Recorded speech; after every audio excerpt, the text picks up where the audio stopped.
Hello again, good people of the Philippines. Let's now continue our discussion. So I think this one is the last portion or part of our discussion as one of the major classifications of obligations. Ang obligations with a period. So to recap lang, we have previously discussed this one again. What is again an obligation with a period? It is when or those obligations, yung demandability at saka yung extinguishment ay subject to an expiration of a term or a period, and it's an obligation with a period. So make sure that the period or the term, it should be future, it should be certain, it should be possible legally and physically. And then further classified, if we would recall, as resolutory at saka suspensive na mga suspensive na period. So let's proceed under 1196. Under 1196, ang sabi dyan, whenever an obligation, a period is designated, it is presumed to have been established for the benefit of both the creditor and the debtor. So, yun yung presumption. Kapag may designated period, ang presumption ay para yan sa benefit ni creditor at ni debtor. So, unless from the tenor of the same or the other circumstances, it should appear that a period has been established in favor of one or of the other. So, ang lumalabas ay, ang general rule, kapag may designated period, ay, ang presumption dapat ay establish siya for the benefit of both the creditor and the debtor. Exception lang kapag when it appears from the tenor of the same and the circumstances na yung period has been established in favor of the debtor alone or the creditor alone. What is then the consequence of such a presumption? So, it means to say that before yung expiration ng period, ang debtor may not fulfill the obligation and neither be the creditor demand for the fulfillment.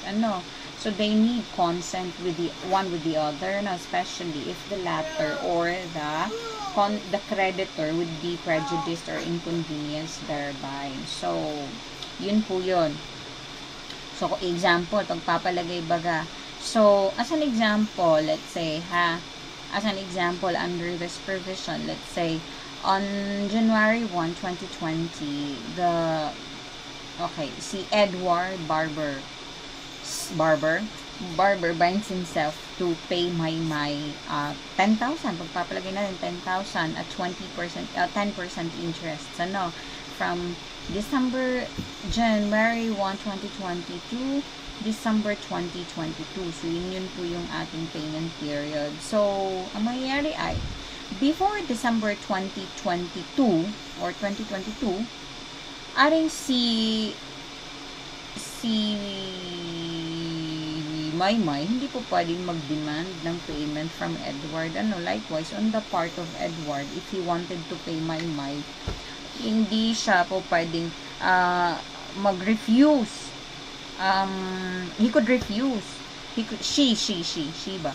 O si Maymay can refuse the tender of payment ni Edward kasi the period is for the benefit of both of them. The benefit of the creditor. So, the benefit of the creditor in that case, so, yung sa 2-year period natin, ay nakaka-earn siya ng interest. So, let's break down some of the examples of solely for the benefit or for the benefit lang ang term ni debtor alone or ni creditor alone. So, it should be expressly stipulated by the parties. So, ang general rule ay benefit of both. Exception ay the terms of the obligation show that it was intended that the period is for the benefit of either the debtor or the creditor. Let's have an example. If the term is for the benefit of the debtor alone, benefit of the debtor alone, it means that he could not be compelled, hindi siya pwedeng pilitin to pay prematurely.